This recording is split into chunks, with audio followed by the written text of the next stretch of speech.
السلام علیکم ورحمۃ اللہ تعالی وبرکاتہ۔ نحمده ونصلی علی رسول الکریم، اما بعد فاعوذ باللہ من الشیطان الرجیم، بسم اللہ الرحمن الرحیم۔ ان اللہ وملائکتہ یصلون علی النبی یا ایھا الذین آمنوا صلوا علیہ وسلموا تسلیما۔ اللہم صل علی سیدنا وشفیعنا مولانا محمد بارک وسلم، صلاۃ و سلام علیک یا رسول اللہ صلی اللہ تعالیٰ علیہ وسلم۔ بحمدہ تعالیٰ آج قرآن مقدس کے 14 پارے مکمل ہوئے اور 15ویں پارے کی شروعات بھی ہوئی۔ اللہ رب العزت بقیہ قرآن مجید کی ہمیں صحیح مخارج و صفات کے ساتھ تلاوت کرنے اور سننے کی توفیق عطا فرمائے۔ آج سورہ حجر، سورہ نحل اور سورہ بنی اسرائیل، جن میں 3 سورہ تلاوت ہوئیں، 2 مکمل ہوئی ہیں اور 1 ابھی شروع ہی ہوئی ہے، تو سورہ حجر اور سورہ نحل کے مطابق ہم گفتگو کریں گے۔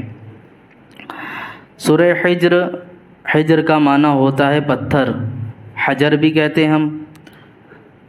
تو یہاں جو سورہ کا نام رکھا گیا، یہ خاص ایک واقعے کی طرف ہے، اس کی نسبت کی گئی، اور حدیث پاک میں اس سورہ کو لے کر بھی کئی باتیں فرمائی گئی اور اس مقام کو لے کر بھی ارشادات ہوئے، یہاں تک کہ ایک صحابی حضور صلی اللہ علیہ وسلم کی بارگاہ میں موجود تھے۔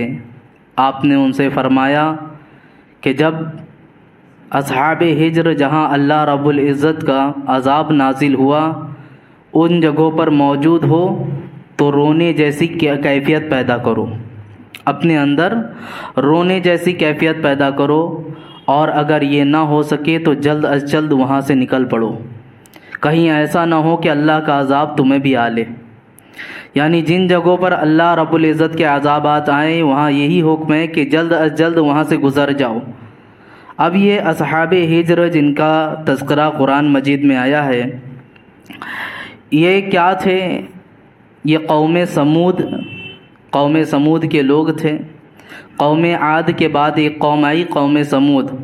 یہ 2 قوم ایسی کہ جو بہت بڑے بڑے ہوا کرتے تھے۔ اب ان کے گھر جو ہوتے تھے، آپ اس سے ہی اندازہ لگا دیں، یہ دنیا میں اپنے گھر نیچے نہیں بناتے، بلکہ یہ پہاڑوں کو تراش کر وہاں اپنا گھر بنایا کرتے تھے۔ آج بھی بہت ساری جگہوں پر جائیں، آپ دیکھیں کہ پہاڑوں کے اندر کوہ نظر آتی ہے، ایسا لگتا ہے کسی انسانوں نے ہی اسے تراشا ہو، اس میں نقاشی کی ہو۔ یہ ساری چیزیں نظر آتی اور محسوس ہوتی ہیں۔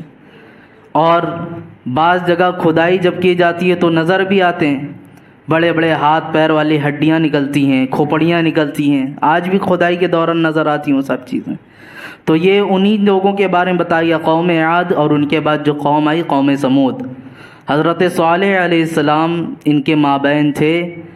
آپ انہیں رب تعالیٰ کی جانب بلاتے، اللہ کی وحدانیت کا اقرار کرواتے، لیکن یہ ایسی سرکش قوم کہ یہ تکبر اور غرور و گھمنڈ میں چور تھی، کیونکہ انہیں کوئی بیماری بھی نہیں آتی، اور ان کے ہاں موت اکثر بیماری کی وجہ سے نہیں ہوتی تھی۔ یہ چلتے چلتے اچانک بیٹھ جاتے اور انہیں ایک ہچکی آتی، ان کی موت ہو جاتی تھی۔ تو اس طرح انہیں غرور و گھمنڈ تھا کہ ہم بیمار بھی نہیں ہوتے، اور ہمارے جو گھر ہیں وہ تو نارمل بھی نہیں ہیں، ہم تو پہاڑوں کو تراش کر سب سے مضبوط گھر میں رہتے ہیں۔ کیونکہ پچھلی قوموں کے بارے میں جو بتایا جاتا، حضرت نوح علیہ السلام کی قوم پر جو عذاب آیا وہ پانی کا عذاب آیا تھا، اور وہ پانی کا عذاب کیسا کہ پہاڑوں کی سطح پر پہنچ گیا تھا۔ حضرت لوط علیہ السلام کی قوم پر جو عذاب آیا وہ کیا تھا کہ پتھروں کی بارش کی گئی تھی، بستیوں کو الٹ دیا گیا تھا۔ تو اس طرح کے طرح طرح کے عذابات انہیں بتائے جاتے، وہ کہتے کہ ہم تک تو یہ عذاب نہیں آ پائیں گے، کیونکہ ہمارے گھر اتنے اونچے ہیں، پتھروں کے بھی عذابات آئیں گے تو ہمارے گھروں کو کچھ فرق نہیں پڑنے والا، ہمارے گھر تو پہلے سے ہی مضبوط ہیں، ہم پہاڑوں کو تراش کر ان میں رہ رہے ہیں۔ یہاں تک کہ جب حضرت صالح علیہ السلام نے کہا کہ میں اللہ کا رسول ہوں اور اپنی نبوت کا اظہار کیا، تو ان لوگوں نے کہا اگر آپ نبی اور رسول ہیں تو کوئی معجزہ دکھائیں۔ تب آپ نے فرمایا کیا معجزہ دیکھنا چاہتے ہو؟ آپ نے جب یہ بات بولی تو آپ کی قوم والوں نے کہا کہ سامنے جو پہاڑی دکھ رہی ہے اس میں سے کوئی اونٹنی نکال کر دکھائیں، کوئی اونٹنی نکال کر دکھائیں۔ حضرت صالح علیہ السلام نے حکم دیا، اللہ کے حکم سے اس میں سے اونٹنی بھی نکلی۔ ان کا تقاضا یہی نہیں تھا کہ بس اونٹنی نکلے، وہ بچہ بھی جنے اور وہ دودھ بھی دیتی ہو، اتنی شرطیں تھیں۔ اونٹنی ان پتھروں سے باہر بھی آئی اور پتھر سے باہر نکلنے کے بعد اس نے بچہ بھی جنا اور وہ دودھ بھی دینے لگی۔ فوری طور پہ ایسی حالت تھی کہ ان کی زبان تو بند ہو گئی، لیکن ان کے اندر پھر بھی وہ تکبر اور غرور و گھمنڈ بھرا پڑا تھا، اور انہوں نے اللہ کی وحدانیت کا اقرار نہیں کیا۔ یہاں تک کہ اللہ رب العزت نے اس اونٹنی کی پیدا کرنے کے بعد ایک نظام دیا کہ اونٹنی کا دودھ بہت ہوتا تھا اور بہت جسیمل تھی، یہ بہت بڑی اونٹنی تھی۔ چونکہ یہ اتنے بڑے تو اونٹنی بھی اس کے حساب سے ہی سوچئے کتنی بڑی رہی ہوگی، اور وہ جب دودھ دیتی تو پورے قوم والوں کے لیے کافی ہو جاتا تھا۔ اب حکم ایسا تھا، ان کے ہاں ایک کنواں تھا، اس کنویں سے ایک دن انہیں پانی پینا تھا، ایک دن اس اونٹنی کو پانی پینا تھا۔ جس دن اس اونٹنی کا پانی پینے کا ٹائم آتا، وقت آتا، یہ اونٹنی پورا پانی پی جایا کرتی تھی۔ اور لیکن ایسا ہوتا کہ دودھ سے تو انہیں سیرابی ملا کرتی تھی، ایسا تو نہیں یہ بھوکے پیاسے تھے۔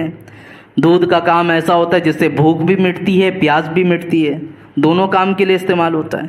لیکن انہیں یہ بات ناگوار گزری کہ یہ جب سے اونٹنی آئی ہے ہمارے کھیتوں کو چر جاتی ہے، پانیوں کو پی جاتی ہے۔ آپس میں مشورہ کیا کہ اس کے ساتھ کچھ کیا جائے، اس کو یہاں سے ختم کر دیا جائے۔ یہاں تک کہ آپ کی قوم والوں نے سب نے مل کر مشورہ کیا اور اس اونٹنی کو پکڑ کے مارنے کی کوشش کی۔ اس اونٹنی کو جب مارا جا رہا تھا تو اس نے پیر جھٹکا تھا۔ آج بھی بتاتے ہیں جن جگہوں پر یہ اصحاب ہجر موجود تھے اور اونٹنی کے ساتھ بدسلوکی کی، اونٹنی نے جب اپنے ہاتھ پیر کو جھٹکے تھے تو پہاڑ پر جہاں جہاں ہاتھ پیر لگے وہاں نشان موجود ہیں، اللہ نے پہاڑ میں اسے جذب کر دیا تھا۔ اب چونکہ اللہ رب العزت نے اس اونٹنی کو کیا فرمایا، یہ اللہ کی نشانی ہے، کسی جانور نے نہیں پیدا کیا، معجزہ ہے، یہ پہاڑ میں سے نکل کے آئی تھی۔ اب ان لوگوں نے جب اس اونٹنی کو قتل کر دیا تو جو بچہ تھا وہ ڈر کے مارے واپس اسی پہاڑ میں چلا گیا۔ بعض روایت میں یہ کہا جاتا ہے کہ قیامت کے قریب جو دابۃ الارض نکلے گا وہ یہی بچہ بن کے نکلے گا، بعض لوگ ایسا کہتے ہیں۔ خیر، اب اتنا معاملہ ہوا کہ حضرت صالح علیہ السلام نے ان کے بارے میں جب یہ ساری تک چیزیں دیکھی تو اللہ کی جانب سے عذاب کی بشارت سنائی کہ 3 دن کے اندر تمہارے اوپر عذاب آئے گا، 3 دن کے اندر۔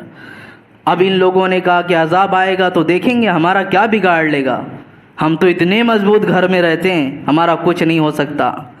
پھر حالت ایسی پیش آئی، پہلے دن ان کے جو چہرے تھے وہ لال ہوئے، دوسرے دن زرد پڑے، تیسرے دن ان کے چہرے سیاہ پڑنے لگے، یہاں تک کہ اللہ رب العزت نے ان پہ ایسا عذاب بھیجا کہ چنگھاڑ کا عذاب آیا۔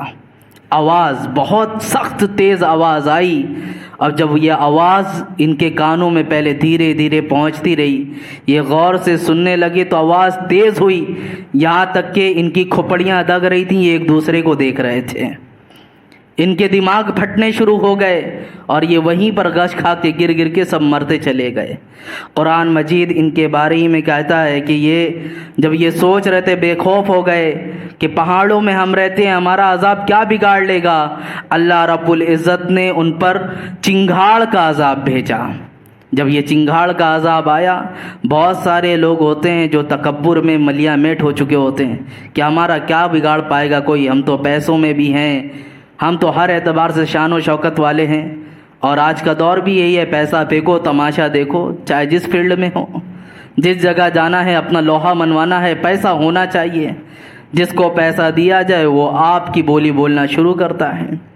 تو یہ پیسوں کا تکبر ہونا، یہ ساری چیزیں ہونا آپ کو دنیا اعتبار سے دنیا تو دلا سکتا ہے، لیکن موت سے چھٹکارا کسی کو نہیں دلا سکتا۔ یہ مضبوط گھر کس لیے بنائے تھے کہ پتھر برسے گا تو موت نہیں آئے گی، ہوا چلی گئی تو دوسرے گھروں سے اڑ جاتے ہیں، ہمارے گھر میں تو کچھ بھی نہیں ہونے والا، یہی ساری چیزیں تو تھیں۔ لیکن اللہ رب العزت جب ہلاک کرنے پر آئے تم 7 سمندر کے اندر کی تہ میں بھی بسے ہو وہاں بھی تمہیں موت آ کے رہے گی. یہ بات ہمیشہ یاد رکھنا. تو اصحاب ہجر کا جو واقعہ بیان ہوا وہ یہی سب انہی چیزوں کی طرف اشارہ تھا. اس کے بعد آگے اس میں سورہ حجر میں ہی شروعات میں ہی اللہ رب العزت نے قرآن کے متعلق ایک آیت نازل فرمائی جو میں نے اس سے پہلے بھی آپ کو درس میں بتایا تھا. رب تعالیٰ ارشاد فرماتا ہے انا نحن نزلنا الذکر وانا لہ لحافظون، بے شک ہم نے قرآن کو نازل فرمایا اور ہم ہی اس کی حفاظت فرمائیں گے. یہ آیت ایسی ہے کہ دل کو تسلی دے دیتی ہے. عزیزان مکرم، آسمانی کتابیں آپ نے سماعت کیا درس میں کہ تقریباً 104 کتابیں نازل ہوئیں، جن میں کچھ صحیفے تھے اور 4 کتابیں تھیں. میں ان پر گفتگو نہیں کرتے ہوئے صرف اتنا کہنا چاہوں کہ قرآن مجید کے علاوہ جتنی بھی کتابیں آئیں سب میں رد و بدل کیا گیا، سب میں تبدیلی کی گئی. لوگوں نے اپنی طرف سے تبدیلیاں کی اور اپنی من گھڑت اعتبار سے شریعت بنانا شروع کیا. لیکن قرآن مجید تنہا ایسا ہے جس میں کوئی تبدیلی نہیں کر سکتا، کوئی نہیں بدل سکتا. یہاں تک کہ ایک واقعہ ملتا ہے قرآن مجید کے حوالے سے. مامون رشید کی مجلس میں ایک یہودی، مامون رشید ایک شخص تھا، اس کی مجلس میں ایک یہودی آیا، قرآن کی تلاوت سنا اور اس کے بعد وہ چلا گیا.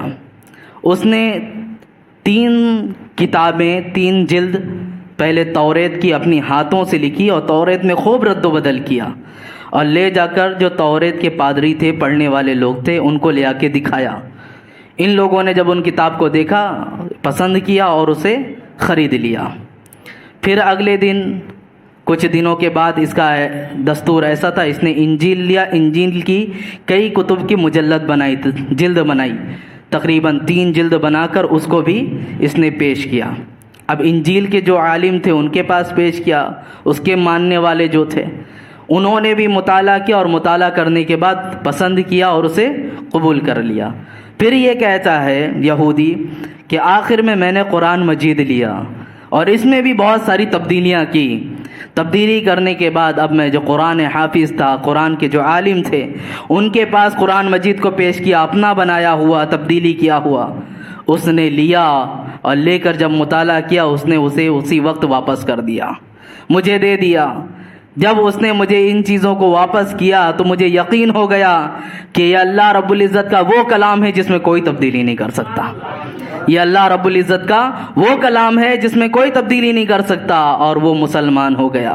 عزیزان مکرم، قرآن مجید تو ہمیشہ سے چیلنج کر رہا ہے. آپ کو بتاؤں یہ بہت بڑا معجزہ بھی ہے، بہت بڑا معجزہ ہے. عربی زبانوں کو، ہر رسولوں کو جو معجزہ دیا گیا تھا اس دور میں جو چیز حیرت انگیز ہوتی تھی اسی اعتبار سے دیا گیا. اب جیسے اصحاب ہجر کا واقعہ آپ نے بھی اس سے پہلے سنا، پتھروں سے اونٹنی کیوں پیدا کرنے کا انہوں نے کہا؟ کیونکہ وہ پتھر کے درمیان رہتے تھے، پتھر میں ہی اپنا گھر بنایا. یہ ساری چیزیں تھیں. حضرت عیسیٰ علیہ السلام کو کس چیز کا حکم معجزہ دیا گیا؟ آپ بیماریوں کو ٹھیک کرتے تھے. جو برس کی بیماری ہوتی ہے، سفید داغ پڑ جاتے ہیں، آپ ہاتھ لگاتے تھے وہ داغ صحیح ہو جاتا تھا. اور مردے کو زندہ کیا کرتے تھے. اس وقت بیماری بہت زیادہ تھی، اس لیے آپ نے اس کو صحیح کر کے دکھایا، وہ معجزہ دیا گیا. اسی ساتھ حضرت موسیٰ علیہ السلام کا معجزہ آپ دیکھ لیں. اللہ رب العزت نے آپ کو جو عصا مبارک دیا اس کے اندر یہ طاقت تھی کہ بڑے بڑے جادوگر رہا کرتے تھے اس دور میں. آپ اپنے عصا کو بھیجتے، بڑا اژدہا بنتا، سب کے سانپوں کو نگل لیا کرتا تھا. تو جادو کا بہت دور آتا. تو ہر دور میں معجزے اسی اعتبار سے عطا کیے گئے جس کی اس وقت ضرورت تھی. اب حضور صلی اللہ علیہ وسلم کے زمانے میں سب سے زیادہ لینگویج یعنی عربی پہ بلاغت، جب کوئی اپنا نسب بیان کرنے پہ آتا تھا تو لوگوں کے درمیان بہت مقابلے ایسے ہوتے تھے، جنگ نہیں، تلوار نہیں. تم آؤ اپنا نسب گناؤ، میں آتا ہوں اپنا نسب گناتا ہوں. تم آؤ اپنی تعریف کرو، میں آتا ہوں اپنی تعریف کرتا ہوں. اور عربی میں سب تعریف کرتے، جو جتنی اچھی تعریف کر سکتا تھا اس کی فتح یابی ہوتی تھی. اس طرح مقابلہ ہوا کرتا.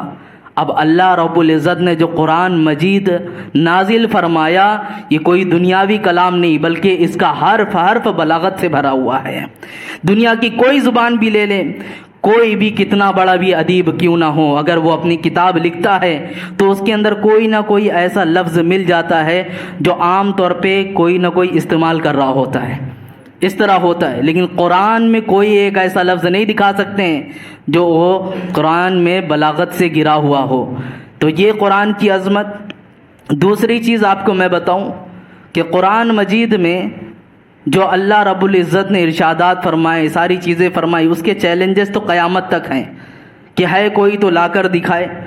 اس دور پر فتن میں ہر شخص نے ہر چیز کی کاپی بنا لی، ٹیکنالوجی کا دور ہے، کوئی ایک چیز ایسی بتا دے جس کی کاپی موجود نہ ہو۔ انسانوں کی تو کاپی بنا رہے، روبوٹ بناتے نا، کنٹرول کرتا ہے پورا، جیسا چاہتے ہیں حکم دیتا ہے، وہ سارے کام کرتا ہے۔ یہ ساری چیزیں ہیں کہ نہیں؟ انسانوں نے تو اپنی خواہش کو پوری کرنے کے لیے عورتوں کی جگہ نئی نئی گڑیا اور ننگی انہوں نے ڈال ایسی بنائی کہ جس سے اپنے خواہشوں کو بھی پوری کریں۔ یہ ساری چیزوں کے ایجادات ہو گئے۔ تو سب چیزوں کا بدل تو بنا سکتے ہیں، لیکن قرآن کا کوئی آج تک نہیں بنا پایا۔ قرآن کا کوئی بنا پایا آج؟ کوئی ڈپلیکیٹ بنا پایا کہ اس کی دوسری کاپی موجود ہے؟ قرآن آج بھی کہتا ہے کوئی ایک سورہ لا کے دکھا دو۔ سب سے پہلے چیلنج تو اللہ نے یہ فرمایا کہ کوئی اس کے مقابل میں کتاب لا کے دکھائے، پھر یہ ہو گیا کہ 10 سورے لا کے دکھائے، پھر آخر میں جو چیلنج موجود ہے 10 سورے بھی نہیں، ایک سورہ لا کے دکھا دو، اگر جو بھی سچا ہے تو لا کر دکھاؤ۔ اور کوئی لا کر کیوں نہیں دکھا سکتا؟ کیونکہ یہ دنیاوی کلام نہیں ہے۔ کسی انسان کی چیز ہوتی تو انسان کاپی کر لیتا، یہ میرے رب کا کلام ہے اور رب کے کلام کی کاپی کوئی نہیں کر سکتا۔ جس طرح دوسرے رب کو ماننا مشرک ہو جاتا ہے انسان، شرک ہے، دوسرا رب نہیں ہو سکتا، قرآن مجید بھی اللہ کی صفت ہے، لہذا وہ صفت تنہے تنہا ہے، کوئی دوسری بنا بھی نہیں سکتا، کوئی دوسری پیش بھی نہیں کر سکتا۔ عزیزان مکرم، اللہ رب العزت نے جو یہ فرمایا، اس قرآن مجید نے بہت ساری نشانیاں فرمائی۔ آپ کو میں بتاؤں، ایسی ایسی چیزوں کے علم اس میں فرمائے گئے۔ بعض لوگ یہ بھی کہا کرتے تھے کہ یہ محمد صلی اللہ علیہ وسلم، انہوں نے اپنے من سے یہ قرآن بنا لیا ہے، اپنے اعتبار سے قرآن لکھا ہے۔ آپ کو معلوم قرآن میں ایسی ایسی چیزوں کا علم ہے، سمندروں کے اندر کتنی مخلوقات ہیں، کس طرح ہیں، ان کا بھی تذکرہ آیا ہے، ان کا بھی ذکر آیا ہے۔ اب انسان اگر اپنے ہاتھوں سے لکھ رہا ہو تو وہی شخص لکھ سکتا ہے جو ان جگہوں سے گزرا ہو، جو ان جگہوں کا سفر کیا ہو، وہی لکھ سکتا ہے نا۔ لیکن رسول پاک صلی اللہ علیہ وسلم کی پوری زندگی اٹھا کر دیکھ لیں، آپ نے کبھی سمندر کا سفر ہی نہیں کیا، کبھی نہیں کیا آپ نے سمندر کا سفر، لیکن آپ کی زبان سے جو کلمات نکل رہے وہ کون سے کلمات ہیں؟ یہ قرآن مجید کے ہیں۔ قرآن یہی تو کہتا ہے، یہ وہ محبوب ہیں جو اپنے من سے کچھ نہیں کہہ رہے ہوتے ہیں، یہ جو کہتے ہیں اللہ کی وحی ہوا کرتی ہے، رب تعالیٰ جو فرماتا ہے وہی کہا کرتے ہیں۔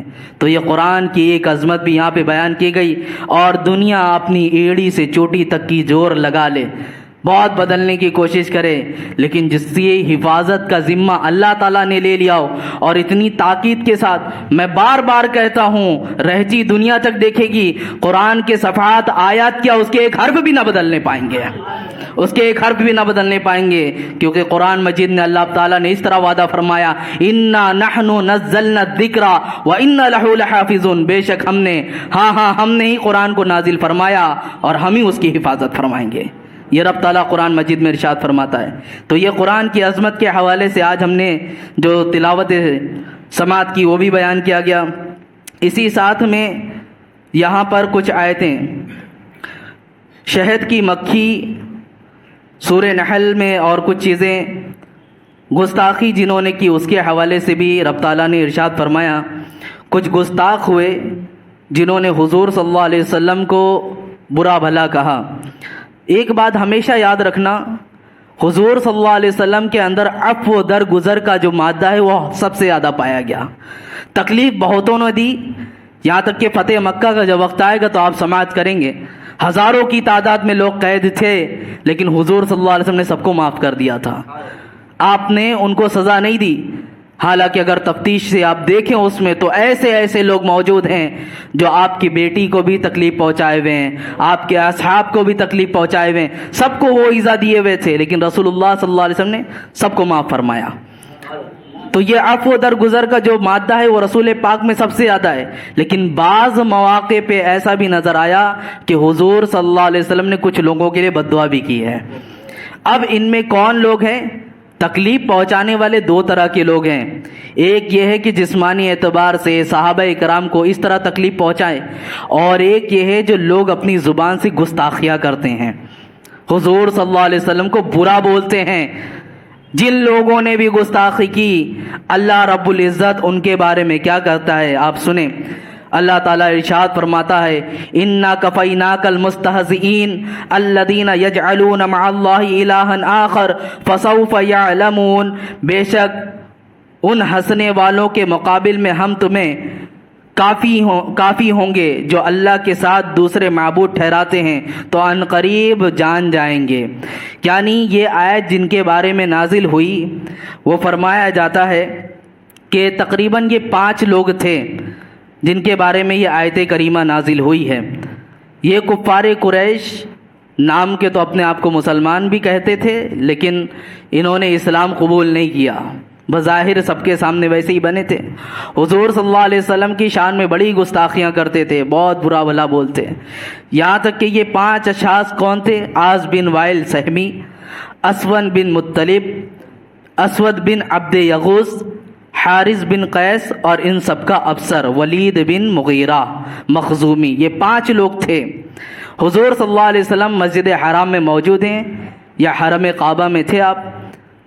اسی وقت یہ 5 آئے اور آنے کے بعد رسول پاک صلی اللہ علیہ وسلم کو نازیبہ کلمات کہے.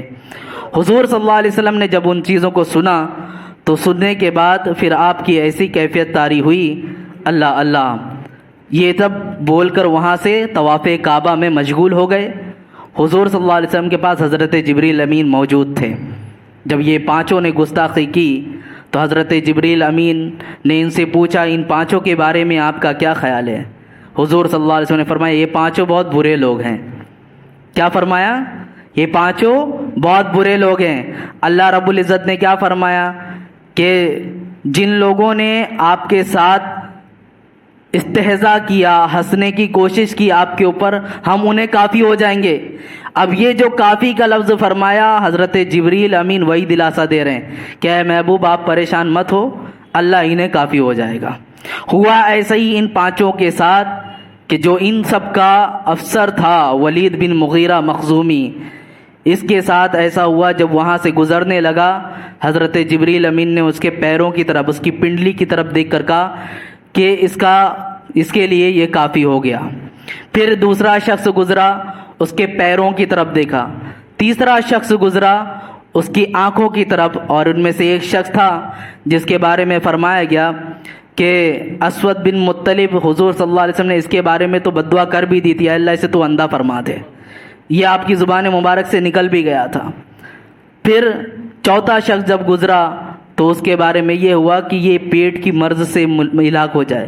5 کے بارے میں یہ باتیں کہی گئیں اور لوگوں نے دیکھا کہ سب سے پہلے جس کے بارے میں کہا گیا کہ یہ پنڈلی کا مرض سے یہ مرے گا، اس کو وہاں سے تکلیف پہنچے گی، ہوا ایسا ہی کہ ولید بن مغیرہ مخزومی یہ ایک مقام سے گزر رہا تھا، یہ تہبند پہنے ہوا تھا. جاتے جاتے اس کی تہبند ایک تیر کمان بنانے والا شخص موجود جس کی تیر ایک بورے میں رکھی تھی، یہ جا رہا تھا، اس کی تہبند اس میں پھنس گئی. اب تکبر اور غرور گھمنڈ اتنا تھا کہ اسے یہ بات گوارا نہیں ہوئی کہ میں جھک کر اپنی تہبند کو چھڑا لوں، جھکنا پڑ جائے گا نا اس کے سامنے، تو یہ بات گوارا نہیں ہوئی اور اس نے جھٹکے سے اپنے پیر کو کھینچا، یہاں تک کہ وہ تیر کی جو نوک تھی وہ پھل اس کے پنڈلی میں لگ گئی، ایک زخم لگا اور اسی زخم کی بنا پر وہ ایسے مرض میں مبتلا ہوا کہ وہ ہلاک ہو گیا. حضرت جبریل نے کیا فرمایا تھا؟ پنڈلی کے مرض سے. دیکھو پہلی چیز ثابت ہوئی. دوسرا پھر ایک شخص اس میں ایسا جس کے بارے میں بتایا گیا کہ پیر کے اعتبار سے یہ مرے گا. اب ہوا یہ، اس کے بارے میں فرمایا تھا یہ جا رہا تھا، اس کے پیر میں کانٹا چبھا، کانٹا چبھنے کے بعد اس کا پیر اتنا موٹا ہو گیا جس طرح اونٹ کا کوہان ہوتا ہے، اتنا موٹا ہوا اور اسی کے اندر وہ ہلاک ہو گیا. ان میں سے ایک شخص جس کے بارے میں کہا گیا اندھا ہو جائے، اس کے آنکھوں میں ایسی تکلیف آئی کہ آنکھ سے کچھ نظر نہیں آتا، اور وہ جدھر بھی جاتا تو سر میں اتنا درد اور آنکھ میں اتنا درد ہوتا، اپنے سر کو دیوار پہ دے مارتا تھا، اپنے سر کو دیوار پہ خوب پٹکتا تھا، یہاں تک کہ اس نے بھی اپنے آپ کو یوں ہی ہلاک کر لیا۔ اور ان میں سے ایک شخص ایسا کہ جس کو پیٹ کا مرض لگا، استسقاء کہتے ہیں، جیسے لو لگ جاتی ہے، لو لگتی ہے نا، تو بعض لوگوں نے کہا اس طرح کی بیماری میں وہ مبتلا ہوا کہ اس کا چہرہ بھی بدل گیا تھا، چہرہ اتنا سخت کالا پڑ گیا کہ اس کے گھر والوں نے پہچاننے سے انکار کر دیا اور اسے باہر بھگا دیا تھا۔ جب ان لوگوں کا مرنا آیا تھا تو ان میں سے بعض لوگوں نے یہی کہا کہ محمد کے رب نے ہمیں مارا ہے۔ یہ ابھی یہ عزیزان مکرم یہ یاد رکھیں، رسول پاک صلی اللہ علیہ وسلم کی شان میں جو گستاخیاں کرتے ہیں، ہم تم کیا، رب تعالیٰ ان سے بدلہ لیتا ہے۔ اللہ رب العزت اور میرے رسول پاک صلی اللہ علیہ وسلم نے اگر بددعا فرمائی تو ان لوگوں کے حق میں فرمائی جنہوں نے گستاخیاں کی ہیں، جنہوں نے، اسی لیے ہمارے سامنے بھی یہ فریضہ بنتا ہے، جو آقا کریم صلی اللہ علیہ وسلم کی شان میں گستاخی کرے اسے جینے کا حق ہی نہیں ہے، اسے جینے کا حق نہیں ہے۔ اسی لیے تو یہ نعرہ ہے، گستاخی نبی کی ایک سزا، سرتن سے جدا، سرتن سے جدا۔ ہر مرد مسلمان یہی اپنا نعرہ رکھتا ہے کہ تم ہماری پراپرٹی حذف کر لو، ہمیں برا بھلا بولو، چلے گا، لیکن اگر ہمارے نبی کی شان میں گستاخی کی جائے تو یہ ہم برداشت نہ کریں گے۔ حضور صلی اللہ علیہ وسلم نے ایک موقع پر آپ کی 2 صاحبزادیاں، پہلے کافروں سے نکاح جائز تھا، کر سکتے تھے، یہ حکم نازل نہیں ہوا تھا کہ کافروں سے نکاح نہ کرو، تو ابو جہل یا غالباً ابو لہب، اس کے 2 بیٹے تھے، غالباً ابو لہب کے، عتبہ اور عتیبہ، ان دونوں کے نکاح میں حضور صلی اللہ علیہ وسلم کی 2 صاحبزادیاں تھیں۔ تو ابھی آیت یہ نازل نہیں ہوئی تھی کہ نکاح سے ان کو کافروں کے بیٹے کے ساتھ نکاح نہیں ہو سکتا تھا، لیکن اس کے باپ نے جبرن کہا کہ حضور صلی اللہ علیہ وسلم کی بیٹیوں کو چھوڑ دو، انہیں طلاق دے دو۔ اب یہ دونوں بیٹے آئے اور جبرن حضور صلی اللہ علیہ وسلم کے بیٹیوں کو چھوڑ دیا۔ حضور صلی اللہ علیہ وسلم نے انہیں منایا۔ ان میں سے عتیبہ نامی جو شخص تھا، اس کا حال ایسا کہ اس نے چھوڑا تو چھوڑا، حضور صلی اللہ علیہ وسلم کی جانب دیکھ کر تھوکنے کی بھی کوشش کی، نعوذ باللہ من ذالک، ایسی نازبہ حرکت۔ اب اللہ کے رسول صلی اللہ علیہ وسلم کے دل پر یہ بات ایسی گزری، آپ نے دستے دعا اٹھایا اور فرمایا، اے اللہ، اپنے کتے میں سے کسی کتے کو اس پر مسلط فرما دے۔ یہ جملہ زبان سے نکلنا تھا۔ اس وقت ابو لہب بھی یا ابو جہل دونوں میں سے ایک تھے، وہ موجود تھا اور وہ جانتا تھا کہ ان کی زبان سے جو نکلا ہے وہ ہو کر رہے گا، اسے بھی اتنا پتا تھا۔ اب یہ اپنے بیٹے کی حفاظت میں ہمہ وقت لگا رہتا، یہاں تک کہ اسی دوران ایک سفر پہ اسے جانا تھا، کئی سپاہیوں کے ساتھ اس نے اپنے بیٹے کو بھیجا اور یہ کہا اسے کبھی بھی تنہا مت چھوڑنا، اسے کبھی بھی تنہا مت چھوڑنا۔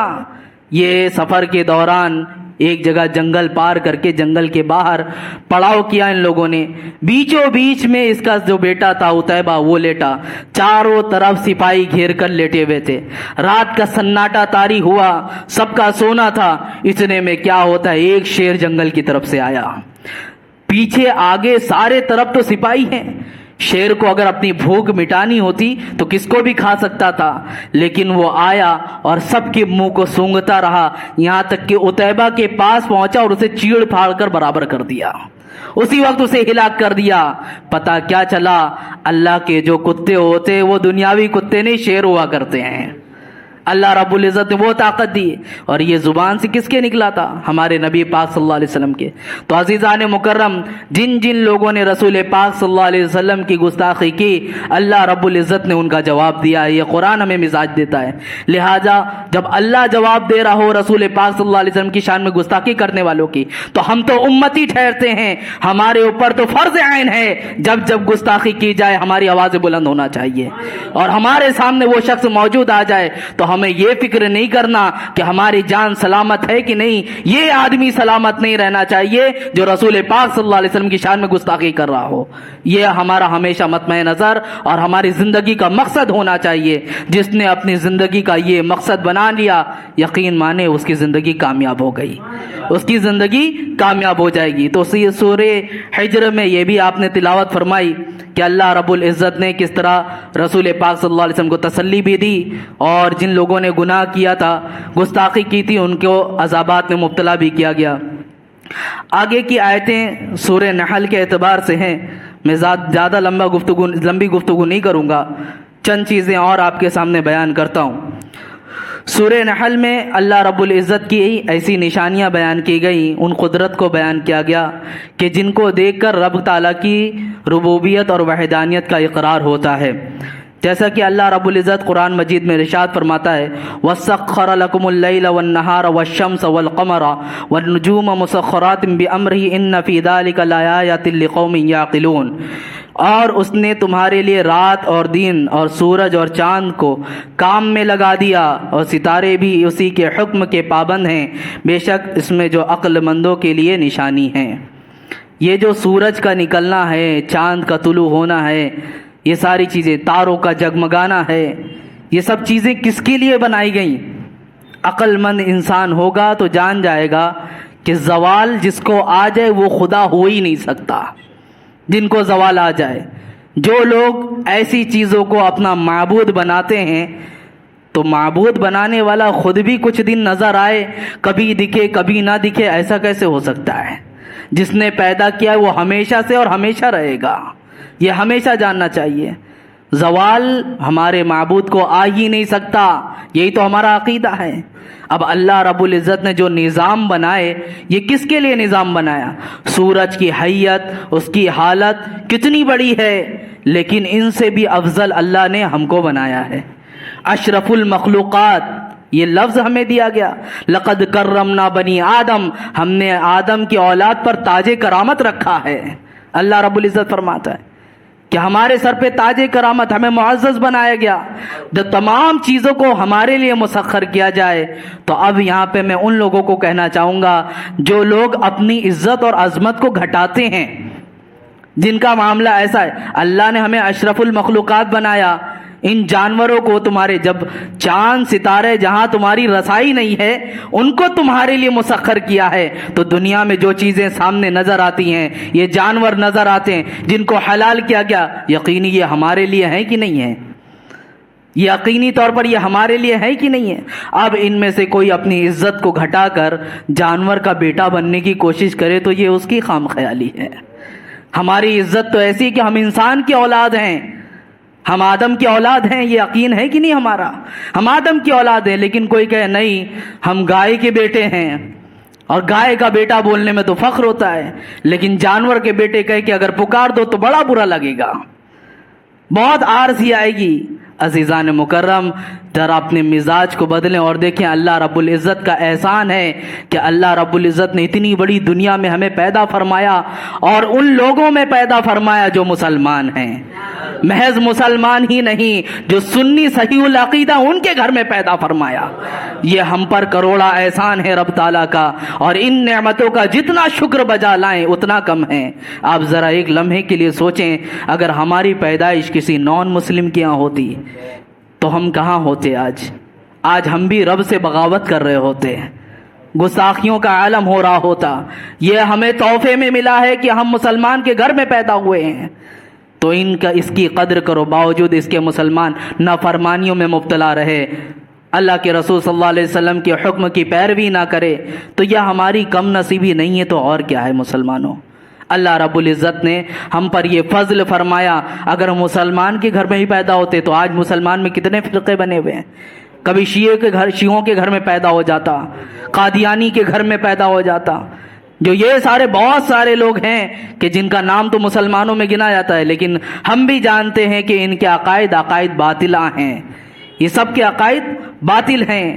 عزیزان مکرم، میں کہتا ہوں اپنی سانس پہ بھی اگر رب کا شکر منایا جائے کہ اے اللہ تو نے مجھے ایسی جگہوں پر پیدا کیا، اتنی نعمتوں کے ساتھ رکھا، ہماری زندگی ختم ہو جائے، یہ سانسیں ختم ہو جائے، پھر بھی ہم اس کا شکر نہیں بجا سکتے ہیں، اس کا شکر ادا نہیں کر سکتے۔ عزیزان مکرم، تو رب تعالیٰ نے جو یہ آیتیں اور یہ ساری چیزیں بتائیں، اس کی وجہ بھی یہی ہے کہ اللہ تعالیٰ نے اپنی وحدانیت کے اقرار کرنے کے لیے بتایا کہ تمہیں پیدا کیا گیا، یہ ساری چیزیں، سورج کو چلانے والا، سورج کو مسخر کرنے والا، تاروں کو بنانے والا، یہ ساری چیزوں کو بنانے والا رب موجود ہے۔ ایسا مت دیکھنا کہ سورج نکلتا ہے تو دن ہوتا ہے، اس وجہ سے ہم زندگی گزار رہے ہیں، یہ کبھی مت سمجھنا، یہ سورج اگر نکلتا ہے تو اس کو زوال بھی آتا ہے، چاند کا نکلنا ہے تو چاند پہ گرہن بھی لگتے ہیں، یہ تارے نظر آتے تو بعض موقع پہ یہ تارے بھی غائب ہو جاتے ہیں، یہ تارے بھی ٹوٹتے ہوئے نظر آتے ہیں، ہوتا ہے نا یہ ساری چیزیں۔ عزیزان مکرم، تو میں زیادہ تفصیل میں نہ جاتے ہوئے یہی کہنا چاہوں گا کہ اللہ تعالیٰ نے اپنی وحدانیت کے اقرار کے لیے یہ بھی بتایا۔ آخری باتیں، سورہ نحل کہتے ہیں شہد کو، سورہ نحل جس بات پہ آئی، النحل معنی ہوتا ہے شہد، اس میں بھی اللہ رب العزت نے بتایا کہ ایک مکھی کس طرح شہد بناتی، ذرا دیکھیں، اللہ رب العزت کے خالق و مالک ہونے پر یقین ہو جائے گا۔ ایک بار خالی اس کے شہد کی نشو و نما پر غور کریں، آپ دیکھیں شہد کی مکھی ایسا نہیں ہوتا کہ بس منہ کے اندر شکر رکھی ہوئی ہے اور اگل دی تو میٹھا پن ہو گیا، وہ طرح، اور بعض روایتوں میں بعض مفکرین نے کتابوں میں لکھا کہ وہ صرف یہی نہیں، ہزار کلومیٹر تک کا سفر کرتی ہیں وہ شہد کی مکھیاں، اتنی دور تک رس نکالنے کے لیے آتی ہیں۔ اب رس نکالنے کے لیے جتنی دور جائیں گی تو آنے اور جانے کا جو سفر ہے اس میں ایک کام کر رہی ہوتی ہیں، جو حدیث کی روشنی میں بتایا گیا، بڑی مشہور و معروف حدیث، جب شہد کی مکھی سے پوچھا کہ اے مکھی یہ شہد میٹھا کیسے ہوتا ہے، تب اس نے اپنی زبان حال سے کہا کہ جب ہم شہد نکالنے کے لیے نکلتے ہیں تو اپنے گھر سے نکلنے تک اور واپس رس چوس کر آنے تک رسول پاک صلی اللہ علیہ وسلم پر درود بھیجتے ہیں، جس کی بنا پر اللہ رب العزت اس شہد میں مٹھاس پیدا کر دیتا ہے۔ یہ شہد کا اثر ہے عزیزان مکرم، شہد میں یہ مٹھاس کا پیدا ہو جانا محض کس وجہ سے؟ رسول پاک صلی اللہ علیہ وسلم پر درود پڑھنے کی وجہ سے۔ آج وہ لوگ جن کی زبانیں سخت ہیں، جن کی زبانیں جب بھی چلتی ہیں تو لوگوں کے دل چھلنی ہو جاتے ہیں، عزیزان مکرم اگر آپ چاہتے ہو کہ آپ کی زبان میں مٹھاس آئے، کوئی عمل مت کرو، کوئی وظیفہ مت کرو، میرے رسول پاک صلی اللہ علیہ وسلم پر درود پڑھو، اللہ زبان میں مٹھاس پیدا فرما دے گا، زبان کے اندر مٹھاس پیدا فرما دے گا۔ حضرت علامہ اقبال، آپ کے بارے اور آپ کے اشعار آج بھی پڑھ لو تو دل پر مرتب ہوتے ہیں اس کے اثر۔ آپ کے اشعار میں اتنی مٹھاس اور اتنے اثر کہاں سے ہیں معلوم ہے؟ آپ شعر و شاعری کرنے سے پہلے اپنی زندگی میں خود فرماتے ہیں کہ میں نے 1 کروڑ مرتبہ رسول پاک صلی اللہ علیہ وسلم پر درود بھیجا ہے، 1 کروڑ مرتبہ۔ عزیزان مکرم اپنے دن کا معمول اگر یہ بنا لیا جائے کہ صبح اٹھوں گا تو حضور پر درود بھیجوں گا، رات میں سونے سے پہلے رسول پاک صلی اللہ علیہ وسلم پہ درود بھیجوں گا، میاں دنیا کے کوئی عمل ہمارے قبول ہوتے ہوں کہ نہ ہوتے ہوں۔ آپ نے حدیث مبارکہ اس سے پہلے سنی، 7 آسمان پار کر کے بھی اعمال کو لے جایا گیا، رب تعالیٰ نے منہ پہ مروا دیا تھا کہ اس کے اندر ریاکاری موجود ہے، لیکن تنہا درود پاک ایک ایسی عبادت ہے اگر کوئی دکھاوے کے لیے بھی پڑھ رہا ہو اللہ رب العزت اسے قبول فرماتا ہے، رب تعالیٰ اسے قبول فرماتا ہے۔ تو کیوں نہ یہ عمل کیا جائے، زبان پہ اتنا آسان ہے، لیٹے رہو اپنے نبی کی یاد میں گنگناتے ہوئے سو جاؤ۔ اسی لیے تو بزرگوں نے بھی بتایا، میں سو جاؤں یا مصطفیٰ کہتے کہتے، کھلے آنکھ میری صلی علی کہتے کہتے۔ یہ زندگی کا ہمارا ماحول ہونا چاہیے، جب بھی آنکھیں بند کریں رسول پاک کی دیدار میں اور ان کی دیکھنے کی خواہش میں ہماری آنکھیں بند ہو، اور جب جاگیں تو اس بات کا شکر بجا لائیں کہ اللہ رب العزت نے صحیح سالم ہمیں پھر سے جگایا، تیرا شکر ہے مولا۔ رسول پاک صلی اللہ علیہ وسلم پہ اس پر بھی درود بھیجیں۔ عزیزان مکرم آخری میں اتنی بات عرض کرنا چاہوں گا، اگر اپنے زندگی میں کوئی عمل کرنا چاہتے ہو، بہت سے وظیفے لوگ مانتے ہیں کہ زندگی میں کوئی وظیفہ مل جائے جس سے مال و دولت میں کثرت ہو، دنیا اور آخرت دونوں سنور جائیں، کوئی وظیفہ کرنے کی ضرورت نہیں، ایک وظیفہ صرف اسے پابندی سے کرو، دنیا بھی سنورے گی، آخرت بھی سنور جائے گی۔ وہ وظیفہ یہ ہے، سونے سے پہلے رسول پاک صلی اللہ علیہ وسلم پر 100 مرتبہ درود پڑھنے کی تم عادت بنا لو، اللہ تمہاری دنیا بھی سنوار دے گا، آخرت بھی سنوار دے گا، یہ دونوں جگہ آپ کی سنور جائے گی۔ حضور صلی اللہ علیہ وسلم کی بارگاہ میں ایسے ہی تو معاملہ آیا تھا، ایک شخص جس کی عادت رات میں بغیر درود پڑھے وہ سوتا نہیں تھا، 100 مرتبہ، دن بھر گناہ کرتا تھا لیکن رات کی ایک عادت تھی 100 مرتبہ وہ درود پڑھ کر سو جایا کرتا تھا، یہ اس کی ایک عادت اچھی تھی۔ انتقال کے بعد اس کا چہرہ بدل گیا، گدھے کے جیسا چہرہ ہو گیا۔ بیٹے نے جب چہرہ دیکھا تو بڑی آر سی آئی کہ محلے علاقے والے آئیں گے اور جب چہرے کو دیکھیں گے باپ کے تو کیا عزت رہے گی کہ اس کا باپ کتنا بدکار تھا، چہرہ بدل گیا اس کا۔ اللہ اکبر. اسی تشویش میں بیٹھا تھا کہ کیا دیکھتا ہے ایک بزرگ سفید لباس میں نمودار ہوئے اور وہ سیدھے اس کے باپ کے پاس گئے. سر کے پاس سے وہ کپڑے کو ہٹایا اور چہرے پہ ہاتھ پھیر کر پھر لوٹنے لگے. یہ جو بیٹا تھا بھاگا بھاگا گیا کہ کون ہے اور کیا کر رہے ہیں میرے باپ کے ساتھ. اللہ جب اس نے اپنے باپ کو دیکھا تو چہرہ 14ویں کے چاند جیسا چمکنے لگا. چہرہ تو تبدیل تھا لیکن اب چہرہ 14ویں کے چاند جیسا چمک رہا ہے. تب اس نے کہا اے آنے والے کون ہو تم اور میرے باپ کے ساتھ یہ معاملہ کیوں کیا؟ آپ نے فرمایا انا محمد رسول اللہ, میں اللہ کا رسول محمد ہوں. اور تیرے باپ کی ایک عادت تھی, روزانہ سونے سے پہلے وہ مجھ پر 100 مرتبہ درود پڑھتا تھا, اس لیے میری رحمت کو گوارا نہیں کہ جب اس کا انتقال ہو تو اس کا چہرہ بھی بگڑ جائے. عزیزان مکرم, اعمال تو ایسے نہیں ہیں کہ جس کی بنا پر ہم سوچیں مرنے کے بعد چہرے صحیح سلامت جائیں گے, لیکن ایک عادت اتنی بنا لو, اس رحمت للعالمین کی ذات پہ بھروسہ ہے, مرنے کے وقت چہرہ بگڑ بھی گیا تو وہ ہمارا اس طرح غمگین ہو جانا اور ہمارا اس طرح رنجیدہ ہو جانا ان کو ہرگز گوارا نہ ہوگا. لقد جاءکم رسول من انفسکم عزیز علیہ ما عنتم حریص علیکم بالمؤمنین. اس قرآن کی آیت کے مفاہیم کو ذہن میں رکھو. یہ وہ رسول ہیں کہ جن کا اپنے امتیوں کا غم میں پڑ جانا بار گزرتا ہے, گرا گزرتا ہے. ہم تکلیف میں ہوں گے, وہ ضرور ہماری مدد کو آئیں گے, لیکن ایک مرتبہ ذرا تم بھی اپنی محبت کا اظہار کر کے دیکھو کیا جاتا ہے زبانوں سے. ہم دن بھر نہ جانے کتنے میسیجز بھیج دیتے ہیں, نہ جانے کتنی گفتگو کر لیتے ہیں. لوگ موویاں دیکھنے والے 3 گھنٹے یوں ہی صرف کر ڈالتے ہیں, میچ دیکھنے والے 2 3 گھنٹے یوں ہی گوا ڈالتے ہیں. ارے میاں, دنیا میں اتنے اندھے ہو گئے کہ سب جگہ اپنی ساری توجہ کو مبذول کر لیا. میں کہتا ہوں ان سب کو ایک بار بھلا کر نبی پاک کی جانب توجہ مبذول کرو, دنیا بھی سنورے گی اور آخرت بھی سنور جائے گی. اسی امید کے ساتھ میں رب کی بارگاہ میں دعا کرتا ہوں مولا تعالی ہم سب کو کہنے سننے سے زیادہ عمل کی توفیق عطا فرمائے. اے پاک پروردگار عالم, اس ماہ رمضان کے صدقے طفیل ہم سب کو بخشوں میں شمار عطا فرما. اے اللہ, یہ قرآن مجید کی جو تفاسیر ہم سن رہے ہیں اس کے اثر ہمارے دلوں پہ مرتب فرما. اے پاک پروردگار عالم, ہم سب کو حقیقی سچی توبہ نصیب فرما. مولا تعالی ہم نبی پاک صلی اللہ علیہ وسلم سے محبت کا دعویٰ کرتے ہیں, مولا اسی دعویٰ کے صدقے طفیل ہم سب کو درود مبارکہ کی ورد کرنے کی بھی توفیق عطا فرما. مولا سونے سے پہلے ہمیں اپنے نبی پاک صلی اللہ علیہ وسلم پر درود پڑھنے کی توفیق عطا فرما. مولا ایمان پر زندہ رکھ, ایمان پر ہی موت نصیب فرما.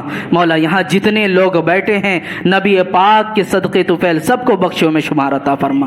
اے اللہ, ہمارے بڑے بوڑھوں کا سایہ ہم پر دراز فرما, بالخصوص اس مساجد میں آنے والے مسلین کا سایہ دراز سے دراز تر فرما, ان کی تمام جائز تمناؤں مرادوں کو پوری فرما. اے اللہ, جو کچھ کہا, جو کچھ کہنے سے رہ گیا تو علیم و خبیر ہے, ہم سب کی جائز دعاؤں مرادوں کو پوری فرما. ان اللہ و ملائکتہ یصلون علی النبی یا ایھا الذین آمنوا صلوا علیہ وسلموا تسلیما. اللہم صل علی سیدنا و شفیعنا مولانا محمد بارک وسلم صلاۃ و سلام علیک یا رسول اللہ صلی اللہ تعالی علیہ وسلم. سبحان ربک رب العزۃ عما یصفون وسلام علی المرسلین والحمد للہ رب العالمین. السلام علیکم ورحمۃ اللہ تعالی وبرکاتہ.